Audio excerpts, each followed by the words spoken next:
Hey, what is going on everybody, and welcome to Fantasia. For today, we're going to be jumping into the session of Epic 7. Now today, we got another account overview for you guys, and I know it's long overdue, right? There's been a couple months since the last one, and you guys are curious to see what my gear is like. However, I do want to let you guys know that if you join our Discord server, link which will be linked down below in the description and in the pinned comments, you can ask at any time what my current builds are for my units, and I will gladly share them with you and, you know, maybe even discuss the game in general. But with that being said, let's go ahead and jump to this video and see all the changes and all the new units that I've gotten in the past couple of months. So let's go ahead and start with, of course, our fire units here. So first of all, we have Holiday Yufine. Now, I want to make sure that this video isn't too long, so I'm going to go through the units rather quickly, and I don't think I need to give too much analysis on any of them in particular, unless of course they're like really something that's a really standout unit. But Holiday Yufine here, she's on my spare gear. You can see the stats here, not used at all. Unfortunately, I just don't have a place for her. She is holding some like I-90 pieces, which are fairly good pieces like this too, but you know, she's currently right now not really used. Snow Crystal to help boost her up whenever she is hit, because a non-critical hit includes misses. So if you have Snow Crystal and you don't have a use for her, Holiday Yufine is a great unit to hold on to that. Moving on, we have Fire Ken, who's recently just been rebuilt, and he's joining the club again. Look at those beautiful stats. Yeah, so I ended up getting a bunch of nice bruiser gear, and oh my god, is Ken great. Yeah, he's on a crit chance necklace, by the way, because it just helps him quite a bit. Bruisers with crit chance necklaces are highly underrated, especially if you get rolls like this, high HP and stuff like that, right? Very, very nice. He's on Timeless Anchor to help cleanse himself of debuffs. Very useful for long-term fights, which bruisers are meant for. Yeah, fantastic artifact. Unfortunately, just Ken is not very useful right now because of the prominence of like AoE, right? You kind of want a bunch of stealth units. Like, you still see Landy in play a lot. You still see like Spectre Tenebrias and all that stuff. It's just really hard for Ken as a single target unit to kind of do all that much. Just as of right now, currently. Okay, moving on, we have Araz here. Araz, nothing's really changed about him except his artifact, actually. If you guys have been watching recent summoning videos, you guys will know that my favorite artifact on Araz is Rise of a Monarch.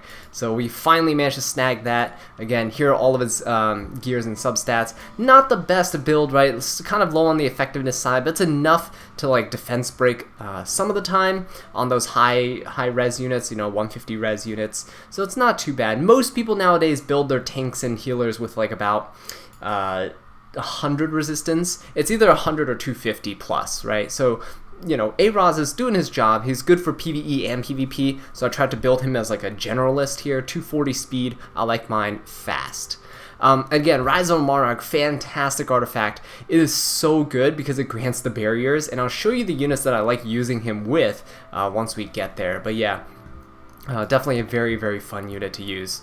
Moving on, we have Fire Cecilia. I've been using her on and off. You know, she really is my like A Tywin counter. I draft her with DJB against A Tywin, and here are her stats here. I might consider putting her on like a damage bruisery build, but we'll see. I still like her being fast. In fact, I would prefer her to be even faster than this 230.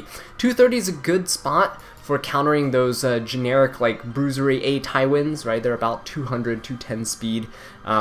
So yeah, she's not too bad overall. I do use her from time to time. She's very nice to pick, and she's not a contested pick, right? So you always have access to her whenever you need her. Yeah, so there we go. That is going to be my Fire Cecilia here. Moving on, we have Lilias. I don't use her in PvP. I use her in PvE. Waiting for that ML Lilias to come out, though. Am I right?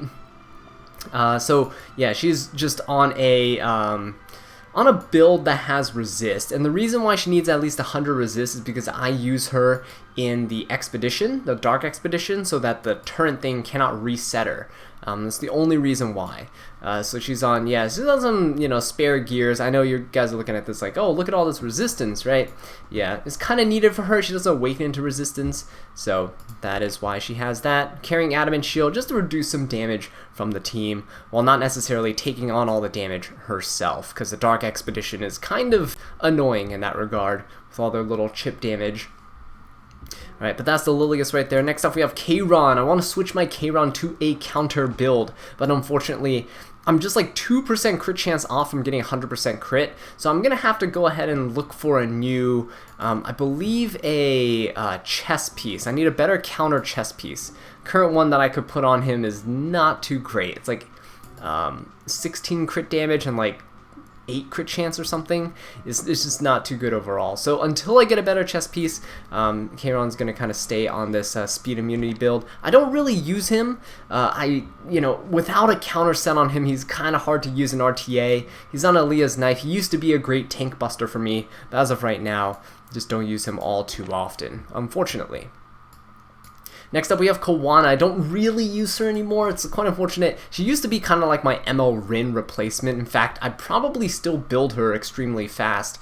The problem with her right now is that just, you know, you have to build a mono fire team around her, and I just don't want to do that, because who wants to build a mono, you know, any element team? You're just going to get destroyed by, you know, in this case, Rem is so popular right now, but, you know, it used to be SSB.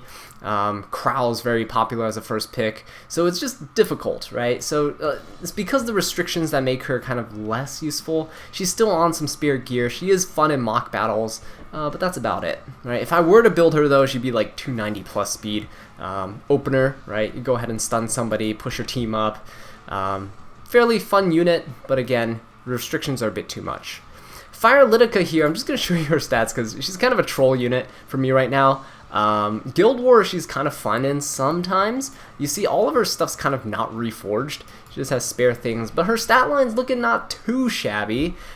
She's usually used to deal with like Kayrons or T-Surins. Fairly good for that. You push them to the end of the line so that, you know, if your Lidica doesn't have damage, you can strip the immortality from Kayron as well. She can push T-Surin to the back so that when T-Surin pushes herself up, she's not a threat to you. But because she can get 15%ed, not the ideal way to deal with that, not the most consistent way. But yeah, I do love her. I do want to build her with like better gear. So she's currently just holding my like spare penetration set pieces. I'm gonna use the current crafting event to finish my penetration set. But yeah, this is pretty much it. Spare unit, spare gear. I do want to build her though. Melissa! Haven't been using her all too often, but her gear is not too shabby. About 180 speed on a destruction set, which is not too bad for me. You know, all free gear essentially, except the boots, which are also unreforged. You see all this random HP and stuff. She's kind of bulky, which I kind of like, but also it's not the most ideal. Yeah, I should probably reforge these sometime, but you know, she's already capped on crit chance and stuff, so we'll see. It's a low priority piece. She's on Oath Key to help me hit the Rylets and such. You know, Rylets having the Moonlight Dream Blade, having a 3-star artifact that cancels it out, fairly nice. Alright, moving on, we actually have Meru build, but I don't actually, I don't play the story, forgive me guys, but if I did, she would have her, you know, updated artwork, which looks much better. But yeah, this is her right now. She's built not as a bruiser, but kind of just as a generic DPS, you know, 3.8k attack, 270 crit damage, 190 speed. Yeah, she's on almost the full 90 gear. She could be 100% crit chance if I reforge this, but this is kind of a not great piece, right? Low rolled crit damage. Not a huge fan of this piece. No speed on it, so yeah, that's the reason why I haven't done that. Once I find something better, I'll hopefully replace it. She should actually not be on this. She was in the event for me, the previous event, but she should be on this actually, Last Tea Time. So Last Tea Time here, just because her S2 hits twice, you actually have 2 times a chance to reset a cooldown or decrease the cooldown. So that's actually quite nice. All of her attacks essentially are AoE except her S1, so nice way to just kind of, you know, help her continuously pump out that damage. So overall, not too bad. No Molas in her yet, low priority unit right now, but she is pretty fun to use sometimes. Alright, moving on, we got our researcher Carrot. Of course, you guys know I love my Carrot. And yeah, none of her stats have changed. Just gonna flash them on the screen here. I use her, you know, like I always do. If people ban her, then I cleave them. That's about it. She is holding Book. I might try to go for Etika Scepter if Bellion becomes super popular, but as of right now, Bellion isn't that common of a draft. Where I am sitting in Challenger, maybe up top, like in Champion and such. She's gonna be more popular, but as of right now, who knows?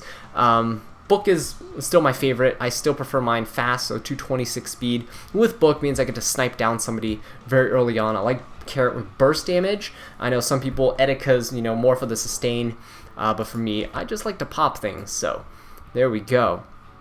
Alright, moving on, Achates, built for Guild War here. Here are her gears. Now, she's built to be slow on purpose, and the reason for that is because I want her to go after everyone else goes, to heal everybody up, right? So I usually bring her against those Surin, FCC, Landy comps.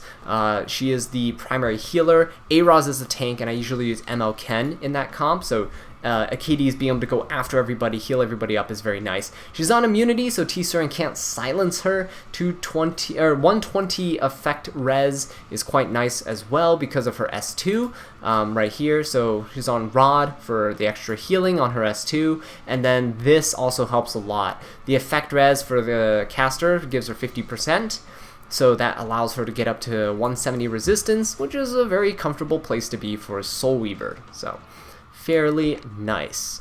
Moving on, we have Tamarinne here. Of course, my PvE Tamarinne. No reforged gear, really, just a bunch of spare stuff that I had. She has effectiveness to strip buffs from bosses and things, but she also has effect res to resist the Dark Expedition. So 100 resistance allows her to 100% resist the dumb cannon thing that keeps resetting your cooldowns and such. So, as you can see, putting those awkward pieces with effectiveness and effect res to good use.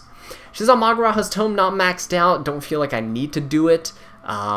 It would come in handy from time to time if I'm, you know, trying to squeeze out that last bit of damage in expeditions, but overall, doesn't matter too much. Alright, moving on, we got Luna, the Queen of Expeditions for me. However, she's actually quite usable in PvP. Even with these stats right here, she's a bit on the slow side, because she's on attack boot, as you can see. But yeah, overall, for non-reforged pieces at all, she's looking pretty good.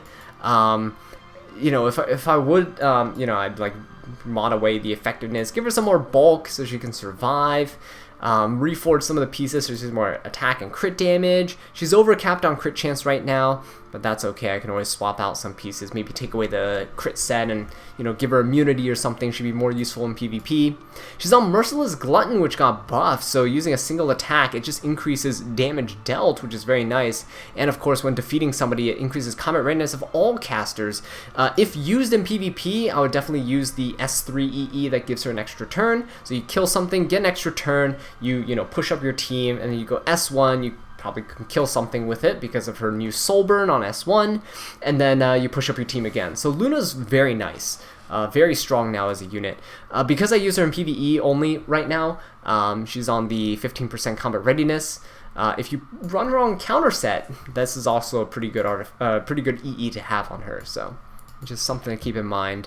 Alright, moving on, we have Sigret, which is my Wyvern unit here. Yeah, as you can see, nothing's really changed about her, but for those of you wondering, maybe newer to the channel, wondering what my units are like, here you go. She's on a Destruction and Hit set. The Hit set is so she can land her debuffs on the Wyvern. It's actually quite useful now.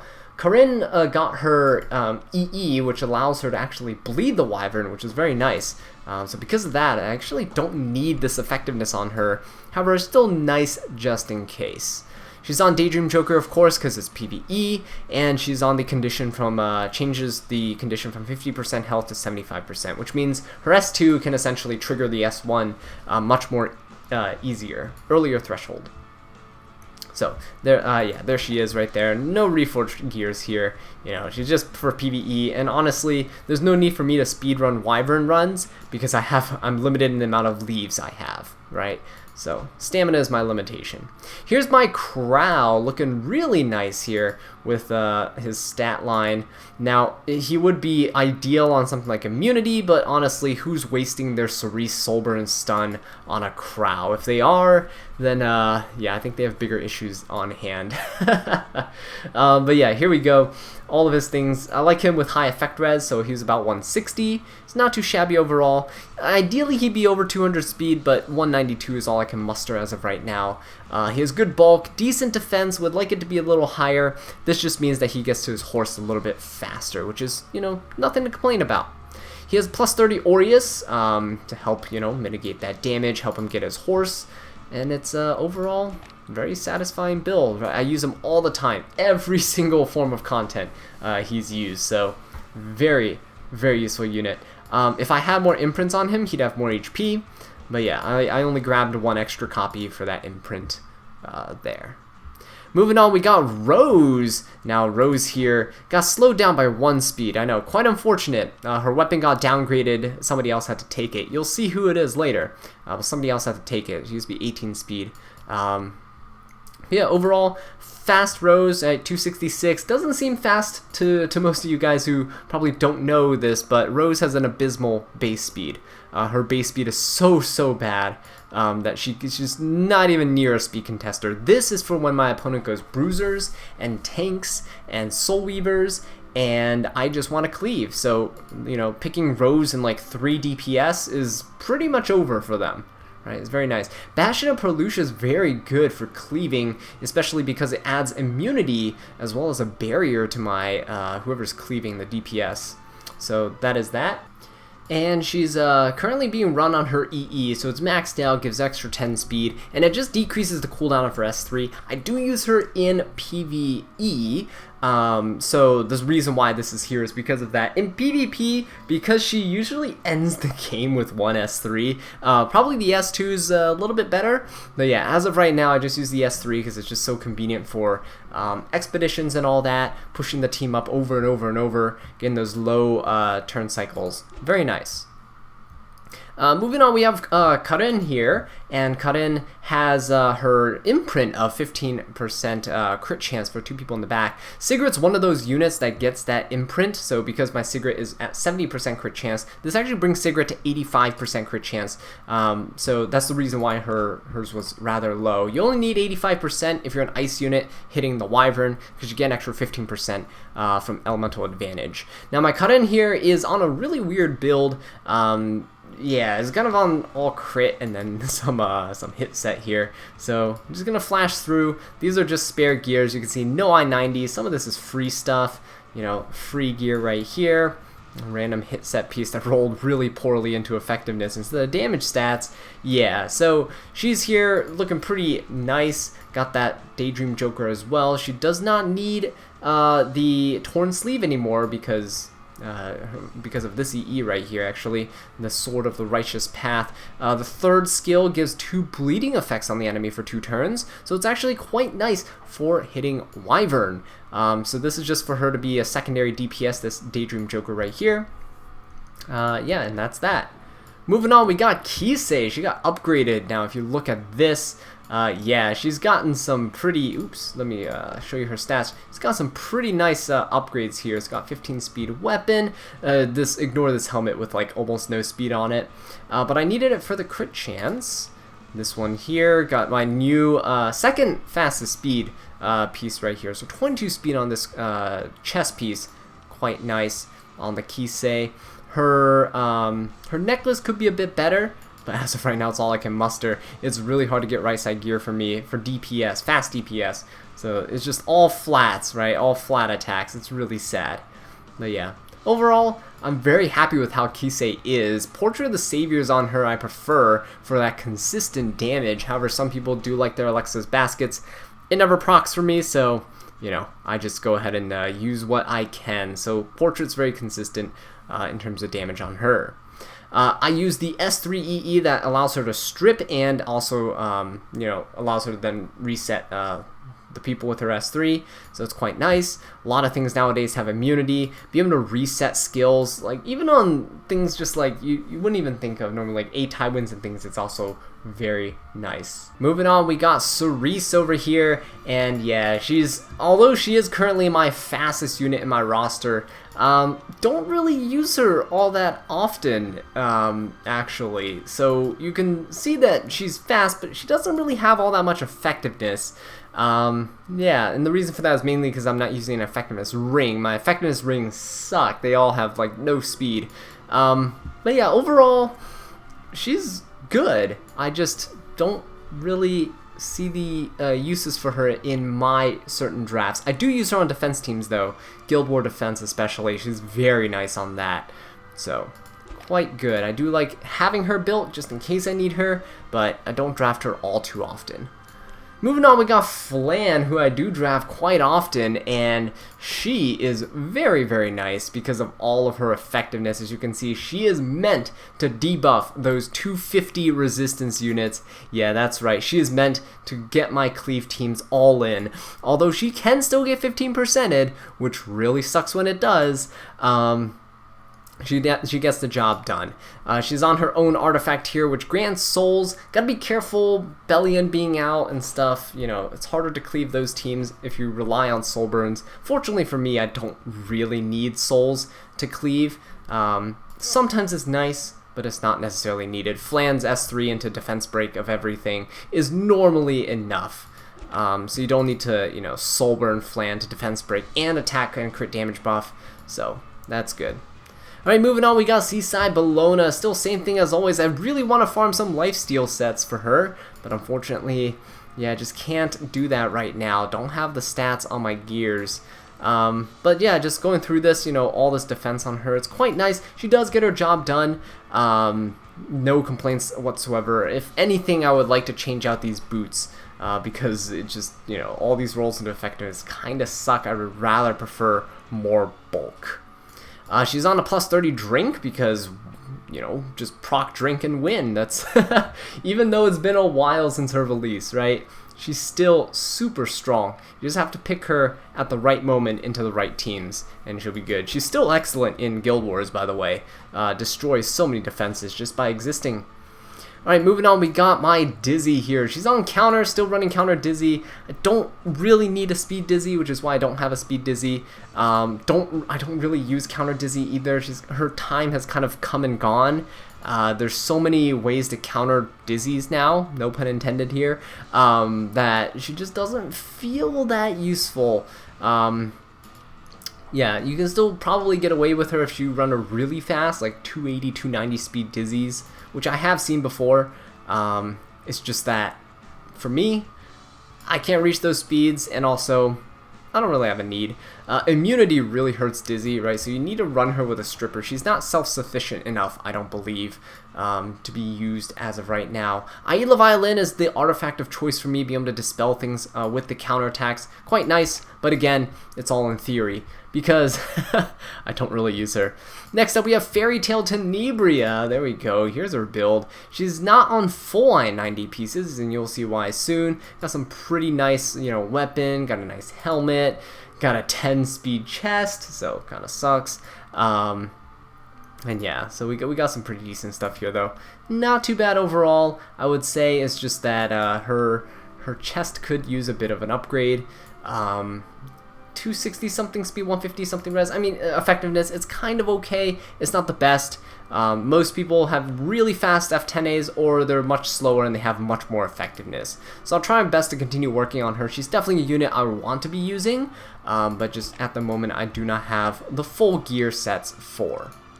Luluca is up next, and I do use her in Wyvern now, so you can see her build here. Just enough effectiveness to be useful in Wyvern. You'll need about 65%. And yeah, speed crit, got some damage on her. Just enough crit chance to always consistently crit the Wyvern. Got some really spare free gear on her, as you can see. And yeah, overall, not too bad. Using the Black Hand, the Goddess, for, you know, because I use her in Labyrinth as well. So being able to increase her crit chance to 100% at the start of those fights gives a little bit of a speed boost to my runs. It makes things run a little bit smoother. So it's not bad. This is a really great artifact, by the way. It's just that I don't have any other person to use it on. Okay, so moving on here, we have Angelic Montmorancy, as you can see by her face.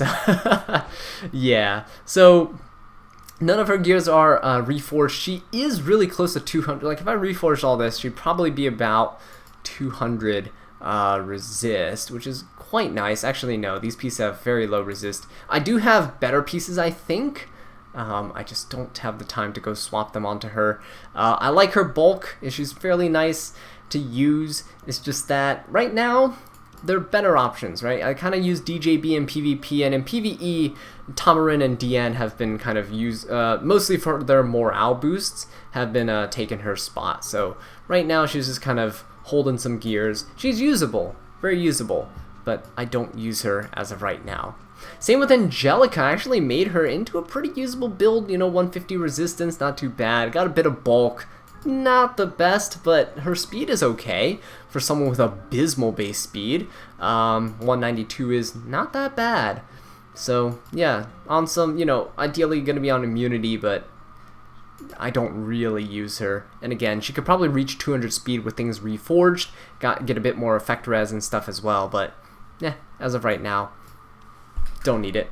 Touch of Rekos is her artifact. You know, you can use things like Idol's Cheer if you want to bring back PTSD from the good old days of Arena, where you get blocked out by an Angelica. That works. Yeah, I don't have her full speed on this EE, but I use the one that dispels a debuff from all allies, which is, in my opinion, the best one if you're going in PvP. Alright, moving on, we got Diene. So Diene right here, I use her quite often. I still use her in RTA, actually. If in Protect the Turtle comps, like turtling up and Protect the King or Protect the Castle, whatever it is called. Those types of comps. So I would like her to be ideally faster, but it's kind of hard to do that. She's already running, 13 speed is pretty low, but it's one of my fastest chess pieces, so it's kind of difficult. Same thing with necklaces, right? 13 speed is actually quite good for me. Surprisingly enough. Okay, so yeah, these are all her pieces. I like her with effect res, I like her with a bit of bulk, I like her with fast speed. Ideally she'd be about 250, but I can't muster that as of right now. Rod of Amaryllis is you know, best in slot for her. Allows her to actually heal along with buffing your team.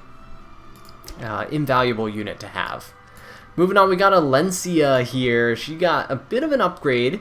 Got some bulk going on. Still on immunity. Got some nice crit chance on her subs. She's 220 speed. I would like her to be slower, but I just can't manage it right now. Could probably swap around some Alencia and Ken pieces, but both of them are tuned quite nicely for how I use them, so it's okay. Ideally, I want Alencia a bit slower, just because maids tend to be a little slower, so you can at least strip the revive buff from all those Maid Chloes, and it's quite nice. Draco Plate here increased the crit damage. My Alencia used to not have very high crit damage, but now she's 270. With Draco Plate, it's 300. And with her 22k HP, she actually does quite a bit of damage, which is quite nice. Reduced the critical hit damage on herself because of her defense being quite low, on the low end at least. You know, I feel like this is a pretty decent build. Unfortunately, I can't really draft her because of the prominence of fire units. You have Carrot, you have Charlotte, you know, you got all these units that are just very oppressive. Ravi against her, so she can see uses, but you gotta be very careful of when you draft her. Alright, moving on, we got Lilibet here, and Lilibet is she's actually gotten a bit of an upgrade. So as you can see, I gave her some pretty nice pieces now. Almost 3,500 defense or attack with a 210 speed and 280 crit damage. She's looking pretty good. I want to give her a plus 30 portrait, and then she'd be quite nice in terms of being able to snipe down Arby's and things. Yeah, this is actually an RTA ready build, so I don't really have extinction units. Lilibet is one of my best ones that I can use, so having her as an option is pretty good. So she's now welcomed into the full PvP usable roster, full line 90 gear as well. Mercenary Helga coming up though, here we go, and I use her in Expedition, so she's not a supporty build. She actually doesn't need this effectiveness because she buffs herself with effectiveness. She buffs the whole team, so it's not necessary, it's just all these pieces happen to have effectiveness on it, so why not? She's on a random 85 boot too. It's like, you see, PvE units don't need to be reforged at all. I'm just actually running her on Prophetic Candlestick. This actually gets her cooldowns down for her S3 to keep attack buffing, and on her S2 so she can keep pushing up my team. So it's quite nice. I do use her with my Yufine, so she keeps pushing up Yufine with her S2 with the combat readiness there. And she can keep defense breaking as well. So, quite nice. We got Mui here next. Yeah, that's right. Built that Mui that I got from that free selector ticket if you watch those previous summoning videos. Now, she used to be much faster. She used to be like 272 speed. However, I had to slow her down because the fact that I built another unit and they took some of her gear, some of the fastest piece of gear that I used to have on her. So she's on some more spare pieces. She lost a lot of speed from the effectiveness ring and this defense necklace. So she used to have a 20 speed necklace and I think a 16 speed ring. So those 7 points, yeah, would have brought her to like 272 or something here. So that's what brought her speed down. Again, I want to find better pieces for her here. But, you know, that's only if Smilegate will bless me with those rolls. Alright, she is actually on Champion's Trophy, gives her a bit more effectiveness, which is quite nice, and also the ability to stun on S1. So not only can she stun on S2 now, she can stun on S1 with a small chance, which is quite nice. Got more effectiveness on her EE, 35% chance to grant an extra turn. I use her on defense, which is why I use this. Otherwise, I probably use the EE where she silences the one with the highest combat readiness on the opponent's team. So that's going to be, you know, that's quite nice to use for consistency in RTA. But for defense teams on like Guild Wars and arenas, you kind of want this to have a chance to screw over your opponent. Because we all know that Smilegate's numbers, you know, not always the most trustworthy if you've been keeping up with the recent quote-unquote scandal with the counter sets being actually 30% instead of 20% to counter. Right, next up though, Yufine here. Yeah, I use her to one-shot Banshee, so she's on a rage set. And looking quite nice. Now, if this was put on Biken, it would be much better. However, you know, it is how it is. Her crit rate's low. Yes, her crit rate's low, but that's because she actually has Hellcutter as her artifact. Maxed out Hellcutter, 4% crit chance every time somebody else goes. And I believe by the time she goes to one-shot the Banshee, she has at least 12 stacks on her. 10 to 12 stacks. So she is going to be ready to go. Effectiveness here does not really matter, as you can tell. It's like the only effectiveness she has. I just want the one where it increases the attack, increases damage dealt by her S1. It's really the only one that I find worth using, unless you're cheesing Labyrinth with the other S1, the one where she can extend her buff durations. So yeah, besides that, this one seems to be the best. Honestly, if you're using Yufine, you're probably just one-shotting things with the S3.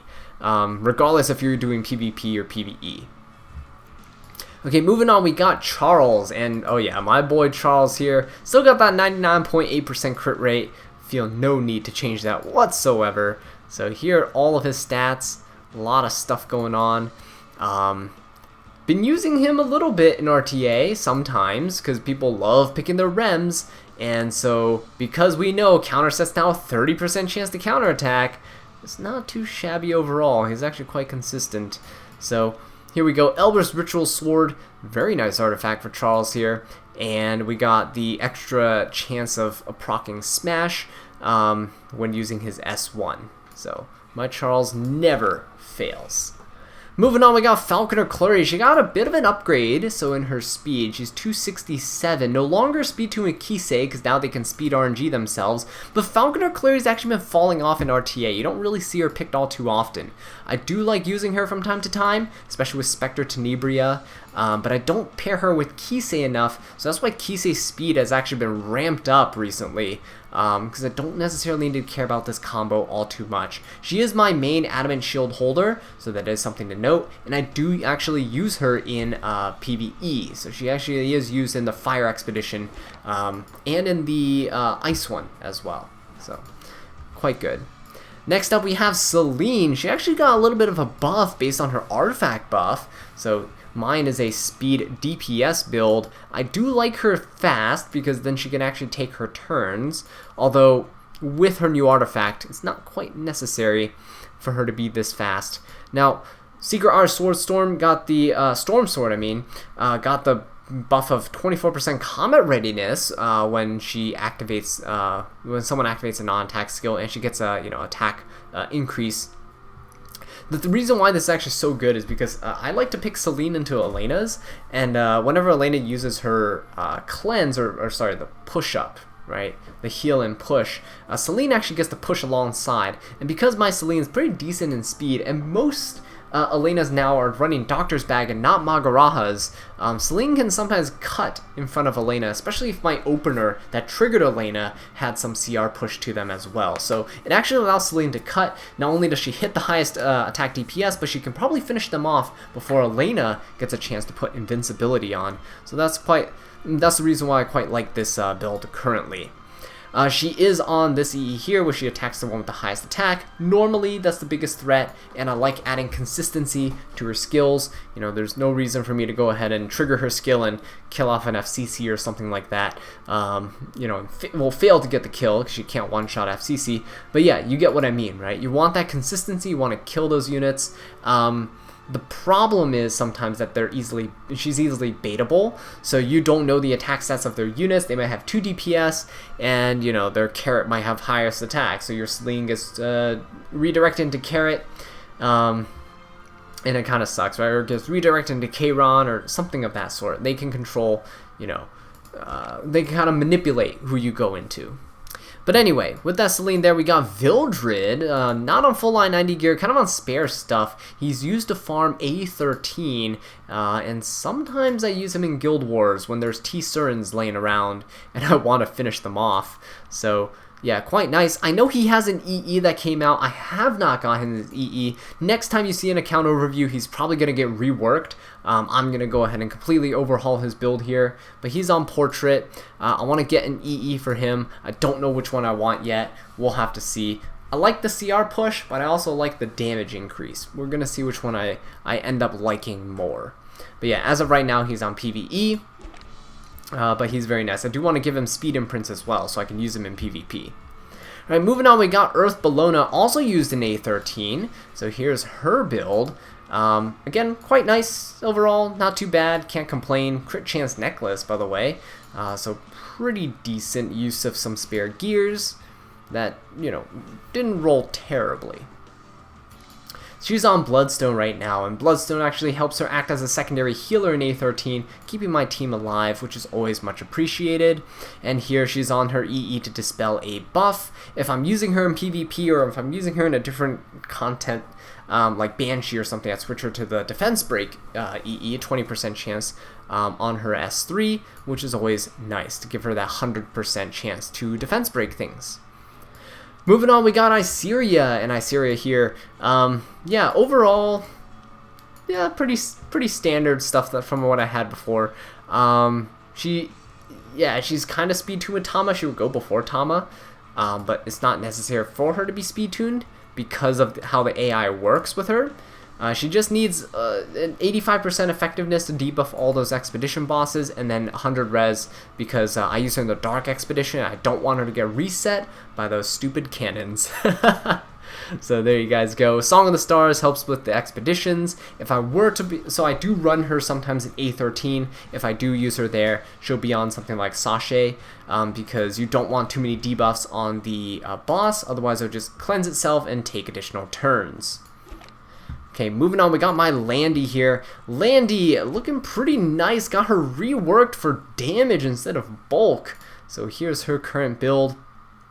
She's on the slower side, 211 speed. I would like her to be fast, but honestly can't afford it. I'm lacking speed DPS gears, right? Just overall lacking speed DPS gears. And the fact that Landy needs to be on immunity, yeah, it's really hard to get her with the correct balanced stats. Guiding Light on her, just a single Guiding Light, not the fully maxed one that I have, because, I don't think she's the priority. You're going to see who has my maxed one in a bit, but yeah, if you have a max Guiding Light, it is really good on her. More chances to stealth, and of course more damage just from the artifact itself. So overall, Landy, she's on my defense team in Guild War, and she works out pretty nicely. Moving on, we got Rin, though, also on counter. Here we go. Here are her stats. She's on a little bit of effectiveness. That's kind of unintentional, right? I want to build her on resistance, but she awakens into effectiveness, and she has a bit of effectiveness. You'll see later on the right side here. Wait, maybe not. I think there was a little bit. Yeah, there we go. There's a little bit of effectiveness here on the boot, and I believe her EE also has that as well. Celestine on her, because she's on a counter build, she gets to heal every time she counters, and we all know that counter set is now actually 30%, not 20% to proc. Thank you, Smallgate, for scamming us for all these years. We got Rin's EE here, so yeah, there's the rest of the effectiveness showing up. With 40% effectiveness, not too bad, right? It's good for those units that happen to have some stray effect res on them. I like the EE that dispels a debuff from all allies when using it. You know, you can dispel unbuffables and then buff everybody and stuff. You don't get screwed over completely by units like Basar.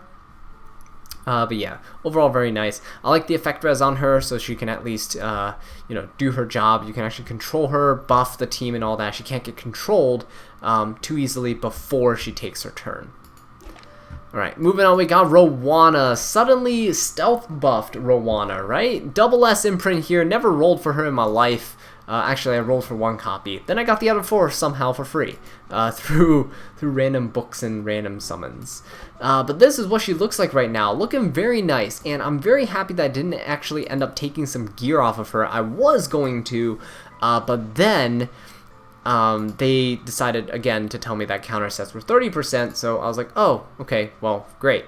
So Roana has a stealth buff, very nice against units like Bellion as well, if Bellions are running counter and all that. So overall, very happy with her. She's on Stella Harpa, chance to dispel buffs after being attacked. It's also quite nice as well. Because she's on the slower end, this is basically a better potion vial. And the teams you usually bring her into are ones that counter, but also have AoE. So if they counter and they AoE, they hit her, you have chances to dispel buffs every time. Alright, moving on though, we got General Purgus, the PvE king for Wyvern here. So as you can see, none of his stuff's really changed. He's still very bulky. I like him, good old reliable, right?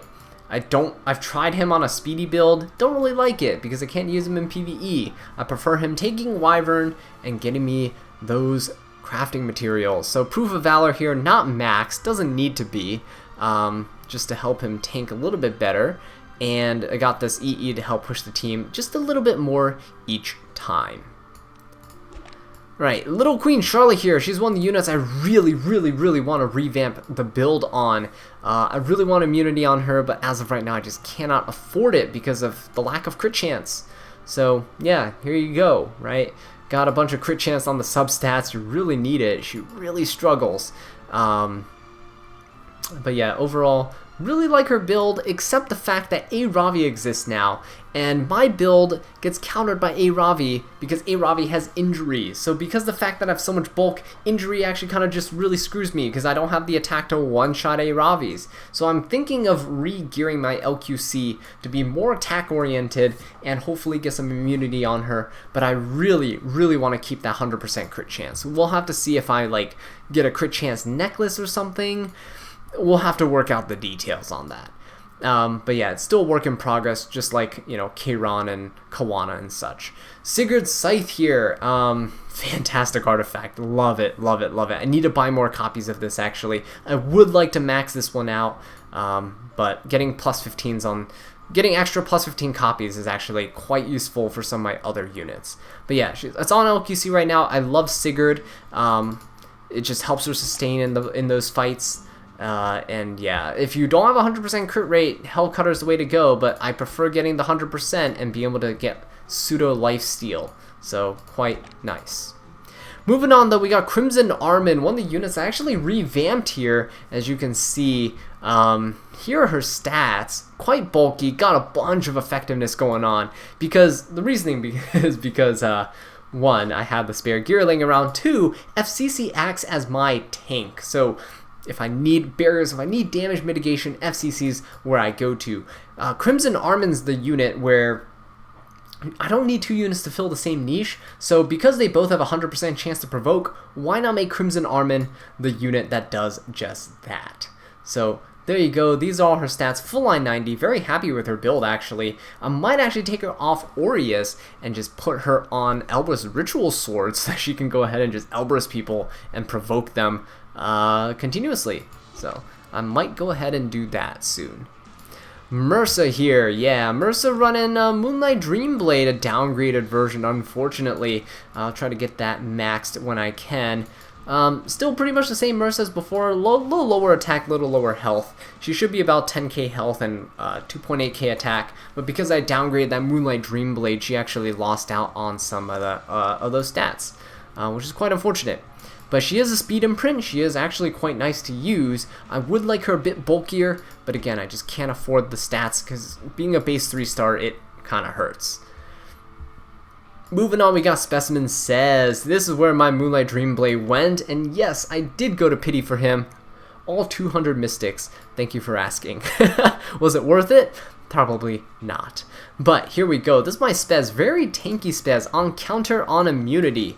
Flashing through his gear right here for you guys, and yeah, flat defense works wonders on thieves. Very, very strong. Using an HP necklace, flat attack ring actually, because it has attack subs, and using a flat defense boot. So he is all over the place in terms of his gear, but it works out. He's tanky enough to survive, and he has enough damage. You might be looking at this like, what damage? But if he hits a stunned unit, ignores 100% of the defense, should be killing them regardless, right? He should be one-shotting anybody.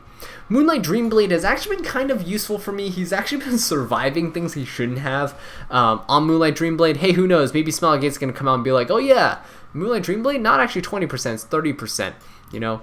But the fact that I have him on counter, I mean, come on, counter set got quote-unquote buffed, right? I know it's always been 30%, but now that I know it's 30%, it just feels a little bit better running it. Alright, so moving on, we got Tempest Surin here, my anti-cleave go-to, and she is very consistent, very nice. Nothing's really changed on her, just gonna flash through her gear here for you guys. Honestly, if I were to change anything, I'd get higher attack, but other than that, looks pretty solid. Don't really think I can do much about the attack either. She's in a pretty good spot with that crit damage. Oh, she actually should not be on Torn Sleeve here. She actually should be on Alexa's Basket. So there you go. These are actually her stats. So the reason she was on Torn Sleeve was actually because I was doing Hall of Trials. But yeah, anyway, Alexa's Basket is her artifact of choice. Gab, S3, heal to full, destroy the enemy team, all good stuff. Next up, we have Lidica, my most used opener here. So these are her molas, and here's her speed, 278. Can't get upgrades on her. 21 speed, 21 speed. 17 is actually the fastest speed set chest I have, so I can't upgrade that. 16 speed here, 16 speed here. These are both my fastest crit chance necklace and effectiveness ring, and then of course the speed boot. So she is on Guiding Light because my Lidica is just slow in general. Guiding Light helps her ensure that she gets that turn against a Coles, a Sids, and things like that they cannot hit her. So it is very good to have. She has actually a pretty decent effectiveness as well, which is very nice. I do like that. Okay. So yeah, that's Faithless Lidica. Nothing much to say about her. I use her all the time. Moving on, we got Watcher Shuri here. And yeah, he's been pretty nice. Slowly pushing his speed up, right? He's almost 200 speed here. Would like immunity on him, but can't afford that right now. So here's all of his stats. 300 crit damage, almost 3,000 attack. Overall, very happy with him. I do use him quite a bit if I'm speed contesting because my units are slow. You know, Lidica being my main unit that I use. So 278, not that fast. Watcher Shuri's speed imprint helps quite a bit, and I use him on Sashay so that whenever anyone is defeated, he gets pushed up, and with his speeds here, if he gets pushed up, he can go ahead and clean up another unit, push the team up again, and it's going to be very useful for just continuing the cleave, right? Alright, so moving on, we got, oh yes, Aola right here, Angel of Light Angelica, also known as Aola. Yeah, I pulled her, and she's SSS'd. She's +5 here, +5 here. I have no reason to mola her S1 in my opinion, just because if she has 3, she did her job. Here are her stats. Not very bulky. but quite a bit of effectiveness and quite a bit of speed. So she's the one who actually took a lot of Mui's gear away from her. She's on a crit chance set, but that's only because of the speeds, right? These are the speeds that are available for me to use on her. Ideally, doesn't even need immunity actually, because Cerise can't stun her. She's immune to stuns. She's perfectly fine. She's one of those units that's actually so good that it's actually insane how easy it is to build her. You don't even need her really fast. You can build her slow, tanky, and a bunch of effectiveness, and she also works just fine. She gets pushed up anytime anyone else is hit anyway, so why not? She's on Tagahel's Ancient Book because, of course, let's make her a mage as well. So, yeah, she's so good for Cleese. Just use her, dispel everything, and then you can flan them. No need to touch your opponent. No need to trigger General Purgus or Elena's or anything of that sort. Quite nice. The only thing you need to watch out for, though, is Politis, because she does get quite annoying. Alright, moving on. Benevolent Romann, actually the same exact star sign as Angel of Light Angelica. However, surprisingly, I did not actually have to take too much gear from him. He's still usable. Not ideal. 250 something speed is not that great, but usable. You know, 150 effectiveness, like, it's not the worst thing ever. So yeah, here's his build, you know, a bunch of random stuff. There's so much attack, bunch of random stuff going on here. Abyssal Crown on him, just so when he strips 2 buffs, he can potentially stun people as well. Overall, I don't really use him all too often. I used to use him to strip 2 buffs, and then he was a book holder, so that my Flan can then go ahead and, you know, defense break and all that stuff. But now that Aeola's out, Aeola's just 100% better than Broman. Rest in peace, Broman here. Alright, moving on, we got Silverblade Araminta, also on counter, trying to put a lot of units on counters. That's apparently all that I can roll nowadays. Just counter sets and no lifesteal.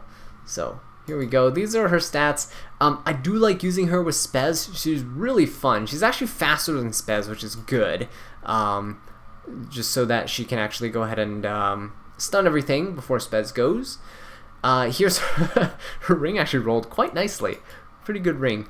And yeah, they're her boots. So yeah, overall, she's not meant to do a bunch of damage. You can see the lower attack, but she has the bulk available. She has decent speeds. She was actually about the same amount of speed that my Silverblade Araminta had when she was on speed set. So I thought, hey, why not? Why not, right? If I'm on a speed set and I have the same amount of speed as if I'm on a counter set, why not?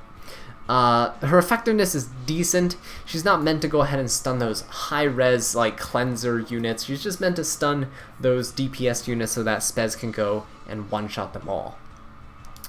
Alright. Moving on, we got my favorite DJB here with that resistance representing.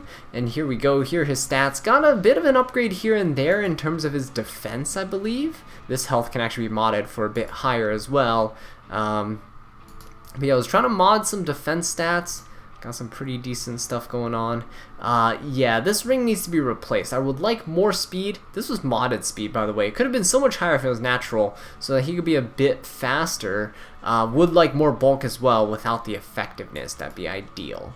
But yeah, here we go. His boots here. More effect res. You know, just the typical bulk Soul Weaver stuff. He's on Water's Origin. Helps him quite a bit, because if he takes too much damage, he gets to push up, especially because his HP is quite low, so 8% of health, not too hard to achieve, right? Not too hard to achieve. It's about 1,000 something damage he'll get pushed up by his Water's Origin, which is pretty good. But yeah, 270 something res, as you can see, he's double S imprint, got a Basar when somebody on Mystic, so he's only 1 away, right? Once I get another Basar, he'd be complete. Okay, but moving on though, we are going to go take a look at my Doris, another very tanky Soul Weaver here. Love her stats, love her as a unit. I do use her in RTA, and she is quite useful. She's also very strong in Guild War 2 as a light bait, so Rylets and things like that, when they jump into her, don't really deal anything at all. She is on Wondrous Potion Vial, helping to cleanse all those units.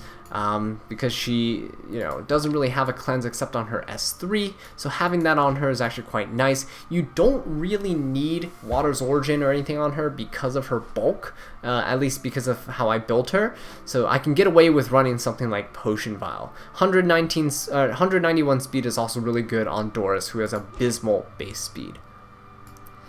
Yeah, that's right. You guys see it. You guys see correctly. We got a Maid Chloe, and yes, that is a counter set on her. So you can see my Maid Chloe stats, not the most bulky, not the fastest, and not the highest effect res. Kind of a very janky build here. She's pretty much running spare gear.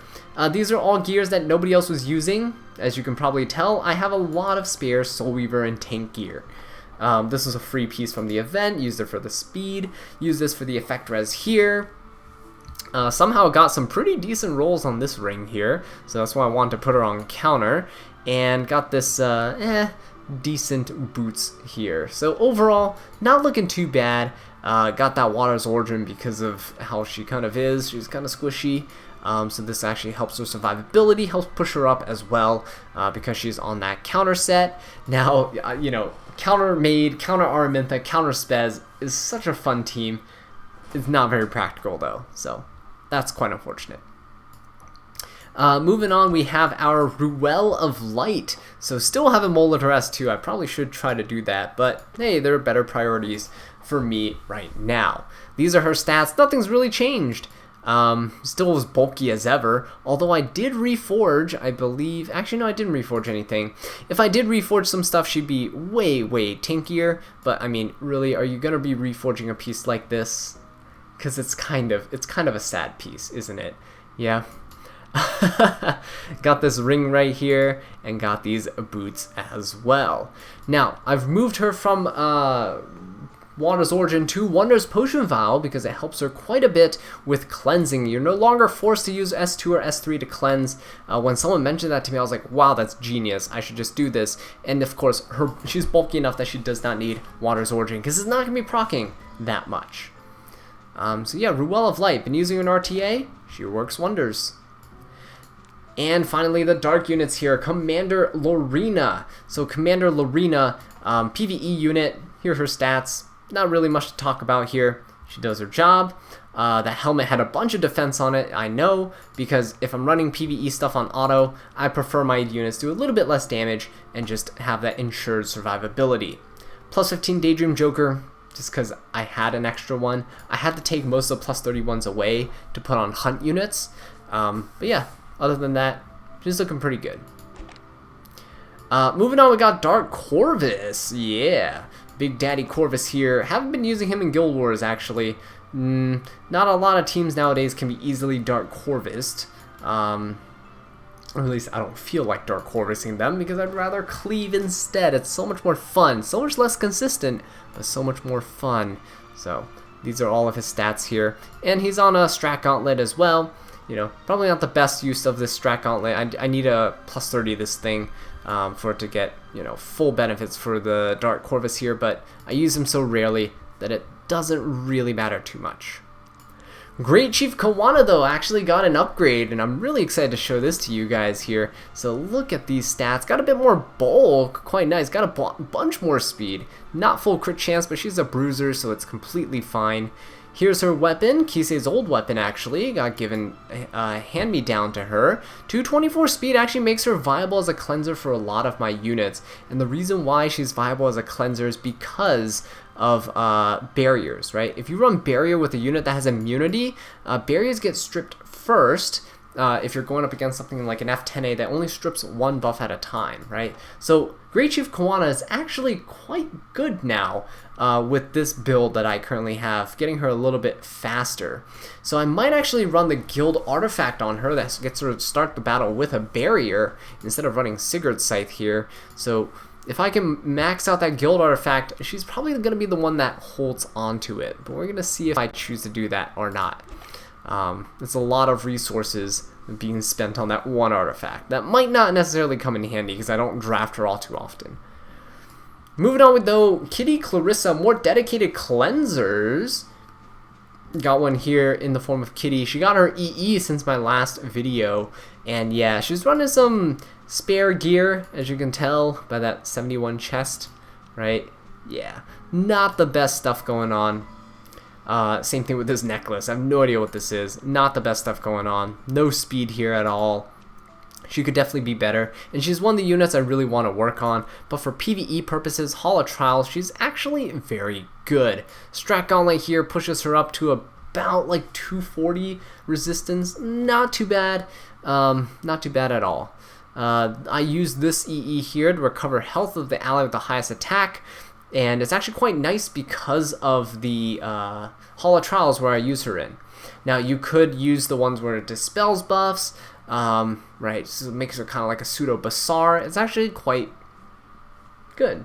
Nothing really to say about her because I don't have mine fully built, but ideally I will have her completed soon. Next up we have ML Ken. That's right, ML Ken here actually got quite a bit of an upgrade also on Sigret's scythe here. So as you can see, I modded res onto his stuff. Resistance is actually quite nice on ML Ken now, especially you just need about 100, and the reason being, RBs can no longer blind you. You can no longer get attack downs by things like violets and stuff, right? There are things that ML Ken used to struggle against because he'd get debuffed, that now he doesn't because of his passive that gives him resistance. So increase effect res by 30%. He's actually very strong. And this, I mean, look, this is just modded effect res. It's not a lot of effect res. If you actually rolled for effect res, you'd be much better off than me.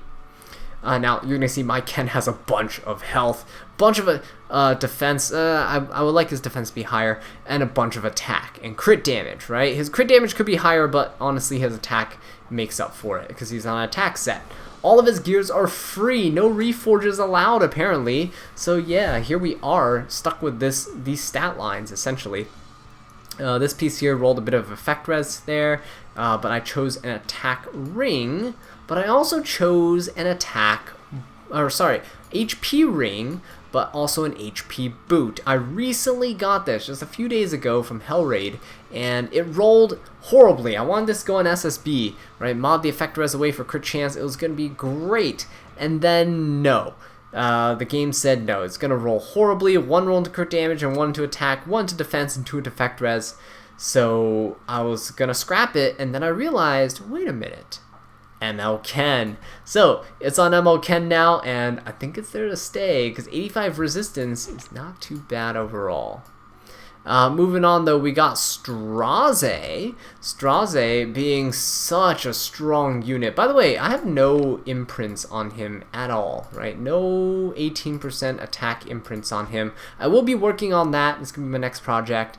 But you know, almost to 3,000 or 4,400 attack with no imprints at all. It's quite respectable. 85% crit chance because of his artifact giving him 15% more, and I like him at 220 something speed. Helps him go before most of the opponent's team, but also you can easily manipulate him to go first if there's anything faster by using, you know, Lidica, Rose, whatever.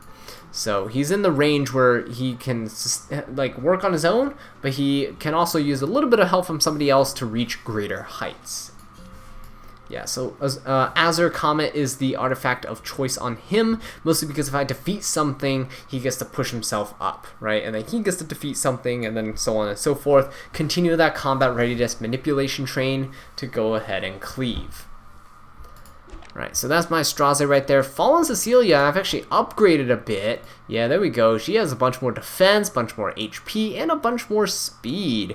So here are her stats right here. Got some pretty decent pieces on her. Alright, pretty nice chest piece as well. Got some decent speed on the necklace, and some speed here on the ring. And last but not least, on the boot as well, just modifying some more HP in to help her out. She's on a plus 30 Aureus as well. Again, she's my main damage mitigation unit, except for Krau, and Crimson Armament fills the niche of that 100% provoke abuse. So there we go, Fallen Cecilia. Moving on, Arbiter Vildred, standard stuff as always. Never really changed his gear. He's one of those units that I geared and just left him because it's so good. It just works. I like the bulk on him. I like his attack and crit damage because he works as a standard cleaver. Alexis Basket never procs, but you know what? It's all good. It's all good. Love my Arby. He gets the job done. Yeah, nothing really to say about him. Next up, Assassin Coley. Do love her as well. Got that bulk going on. I could modify, you know, HP out for crit damage. Could keep this the same. Could get more speed on this, actually. Could get more crit damage here by modding away the health. Could get some more attack here by modding out defense or health. You know, there's a lot of things I could do to kind of min-max her damage stats, but I find that I actually quite like having a bit of bulk. She does actually survive quite a bit of stuff because of her stealth. So do keep that in mind. If you're using her and you can't finish off the opponent, instead of having her die immediately after, you know, she gets to live for a little. It's pretty good. At least I prefer that. So again, here you can modify like attack or something in place of defense, and it'd be a much better boot. But you know, I like this bulk on her. It works for me. Personally, I just want her to be much faster. I can't muster that with my gear right now because again, lacking that speed DPS gear.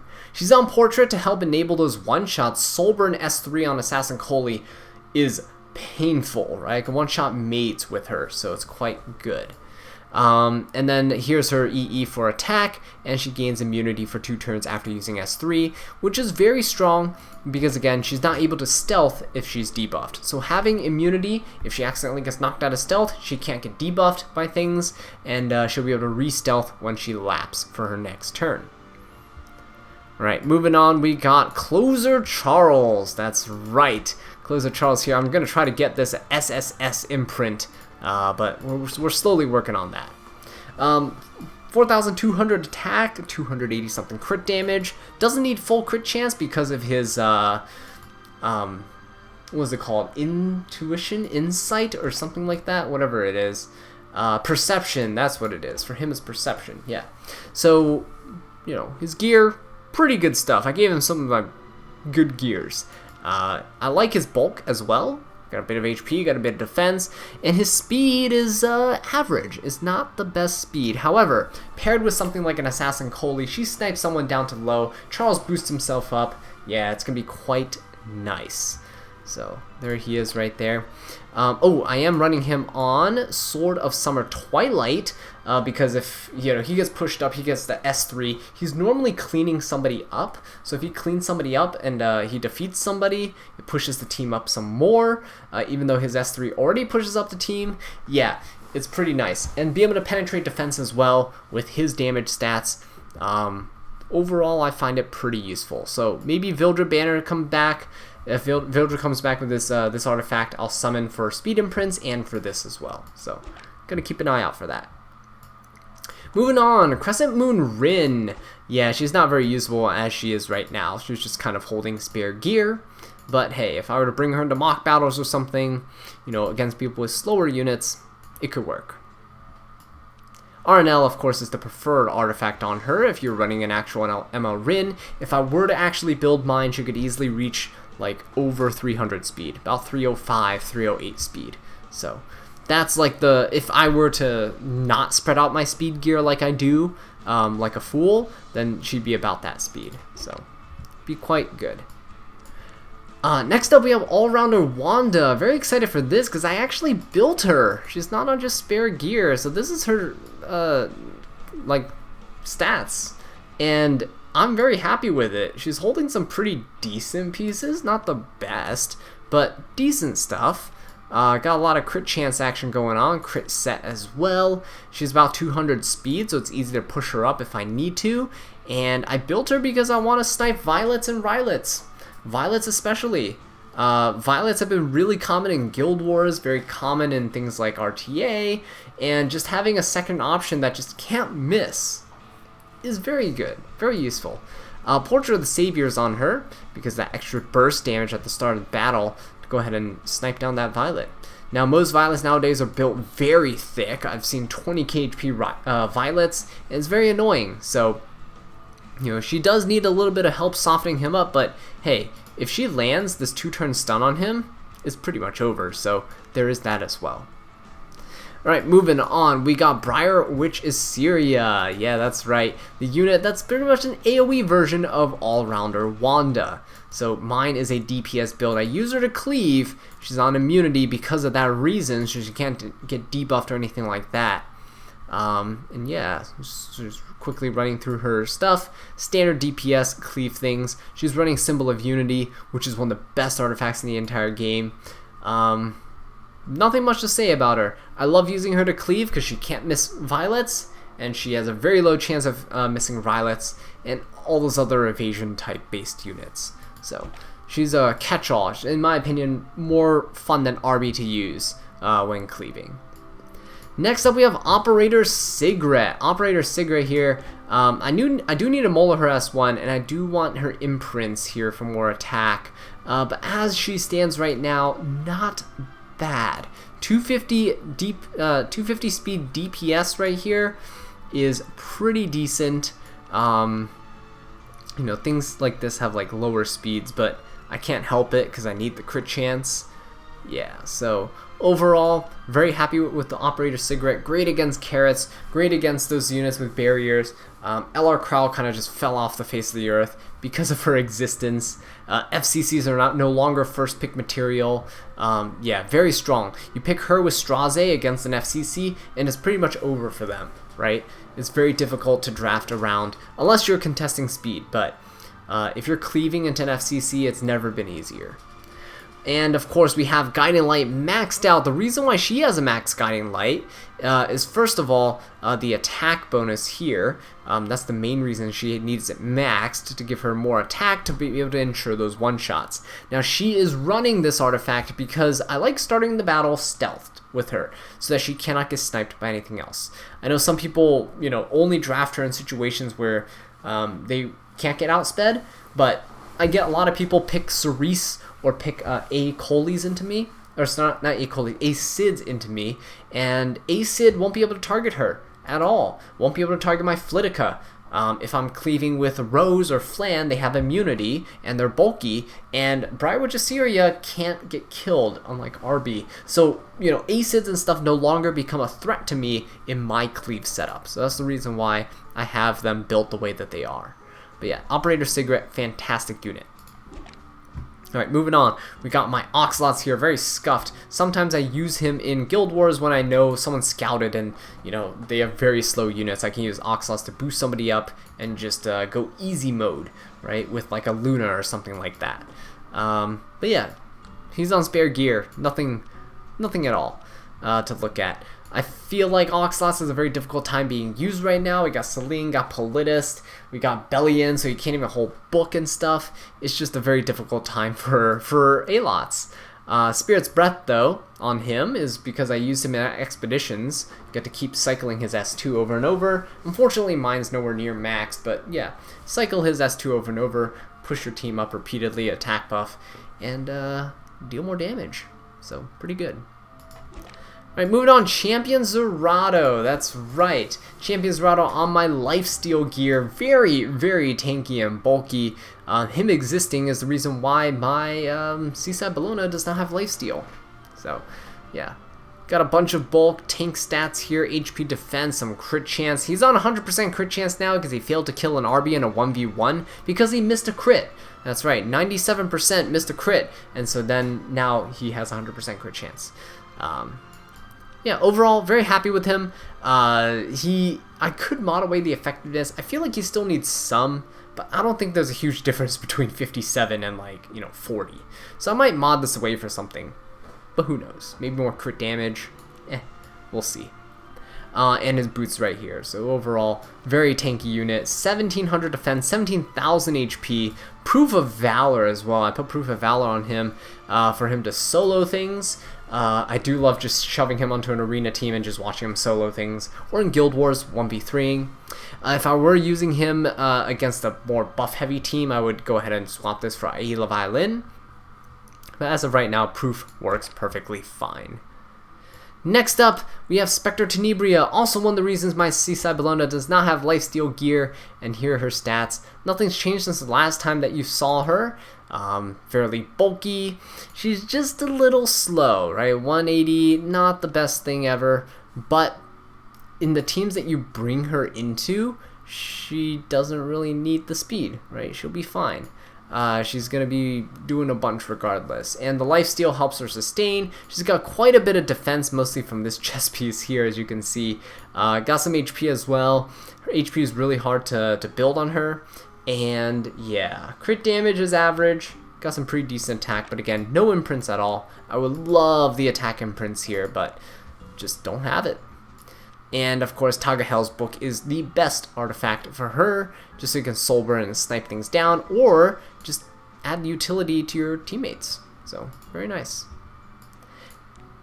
And here we go, Sinful Angelica, not the last unit actually that I'm going to show off. I'm going to briefly go over some PvE units after this, but Sinful Angelica here, got some bulk going on, got 255 speed, very happy about that, and effect res of decent proportions as well. So, shoutouts to that stat. Now, she's on some bulk here. She's not even on an effect res ring. She's just on a HP ring with some speed on it. In here. So she's on a effect res set as well to help boost her up. She's on some Shimadra staff for the extra effect res. And the healing received doesn't really matter. Like the bonus healing doesn't really make a difference. But yeah. The extra effect res is quite nice for her. I do like pairing her with ML Ken, for the reason being that she makes it so ML Ken can't get blinded by RB because she gives 20% more resistance. Mine already has 85, brings him to 105. RB can't blind him. He'll kill the RB. RB goes extinct because of Sinful, and we're good to go. So that's a combo that I like to use there. So, moving on to a couple of PvE units before we end this video off. Tenebria right here. Here are her stats, here are her gears. We're going to quickly flash through those. Nothing really particularly interesting. I use her in the Earth Expedition. So, she's also holding my Edica's Scepter. Helps her reset her S3 sometimes, but decreasing the cooldowns and be able to defense break more often means more consistent runs. Next up, Mascot Hazel. She's used in the Earth Expedition as well.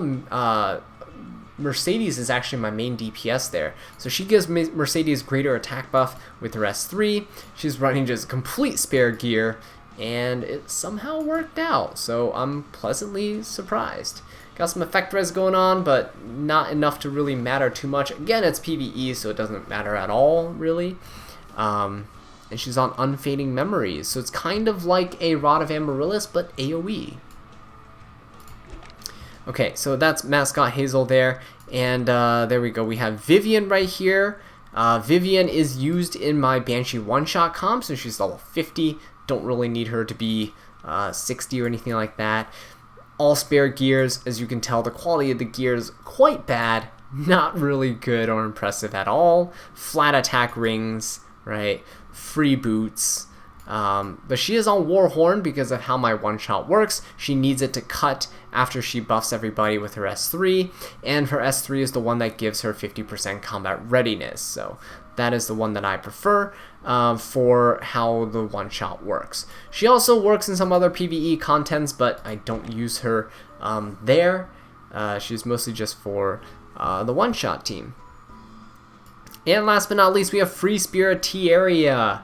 Free Spirit Tieria is, yeah, quite a good unit for Banshee one-shots. You can actually do a 3-man team with Baiken, Vivian, and Free Spirit Tieria. I just don't want to 6-star Baiken, so Tieria is here on a free destruction set and some free crit set stuff, right?